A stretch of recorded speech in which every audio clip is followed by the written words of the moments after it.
Most people are unaware that they snore. They don't hear it because they're asleep. Mark Twain recognised that.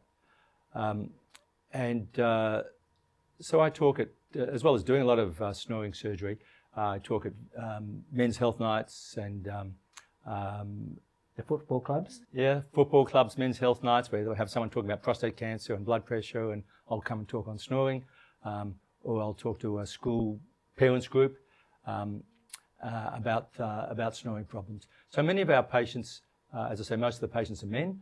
Many of them have nasal obstruction, and so part of fixing snoring requires fixing the blocked nose if we're going to fix it surgically.